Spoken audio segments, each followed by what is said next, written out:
GST യോഗം കൂടി ഇന്നുണ്ട്.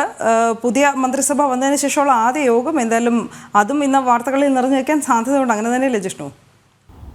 GST കൗൺസിലിന്റെ 53ാമത് യോഗമാണ് ഇന്ന് ഡൽഹിയിൽ ചേരുന്നത്. തീർച്ചയായും കഴിഞ്ഞ ഒരു വർഷത്തെ കണക്കുകൾ പരിശോധിക്കുമ്പോൾ GST വരുമാനത്തിൽ 10% വർധനവ് കഴിഞ്ഞ വർഷം രേഖപ്പെടുത്തിയിരുന്നു. ഇത്തരത്തിൽ നികുതി ഏകീകരണം ഉണ്ടായതിലൂടെ രാജ്യത്ത് സാമ്പത്തിക അച്ചടക്കം കൈവരിക്കാനായിട്ടുണ്ട് എന്നുള്ള വിലയിരുത്തൽ തന്നെയാണ് GST കൗൺസിലും ഒപ്പം കേന്ദ്ര ധനമന്ത്രാലയവും നടത്തിയിട്ടുള്ളത്. അതുകൊണ്ട് 53ാമത് GST കൗൺസിൽ യോഗം ഇന്ന് ധനമന്ത്രി നിർമ്മല സീതാരാമന്റെ നേതൃത്വത്തിൽ ഡൽഹിയിൽ നടക്കുമ്പോൾ എന്തു തരത്തിലുള്ള തീരുമാനമുണ്ടാകും, GST നയത്തിൽ ഏതെങ്കിലും തരത്തിലുള്ള മാറ്റങ്ങൾ കൊണ്ടുവരുമോ എന്നുള്ള കാര്യം പരിശോധിക്കേണ്ടതാണ്.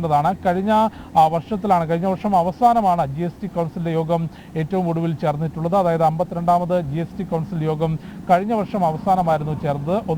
മൂന്നാം നരേന്ദ്രമോദി സർക്കാർ അധികാരത്തിലേറിയ ശേഷം നടക്കുന്ന ആദ്യ GST കൗൺസിൽ യോഗം, കൂടാതെ ഈ സാമ്പത്തിക വർഷത്തിൽ ആദ്യമായി നടക്കുന്ന GST കൗൺസിൽ യോഗം എന്നിങ്ങനെയുള്ള പ്രത്യേകതകൾ ഇന്നത്തെ യോഗത്തിലുണ്ട്. ഞാൻ ചൂണ്ടിക്കാട്ടിയതുപോലെ GST നയവുമായി ബന്ധപ്പെട്ട എന്തെങ്കിലും തരത്തിലുള്ള തീരുമാനങ്ങൾ, സുപ്രധാനമായ പ്രഖ്യാപനങ്ങൾ ഇന്നത്തെ കൗൺസിൽ ഉണ്ടാകുമോ എന്ന് നോക്കിക്കാണണം. എല്ലാ സംസ്ഥാനങ്ങളിലെയും ഒപ്പം കേന്ദ്രഭരണ പ്രദേശങ്ങളിലെയും ധനമന്ത്രിമാരും യോഗത്തിൽ പങ്കെടുക്കുന്നുണ്ട്.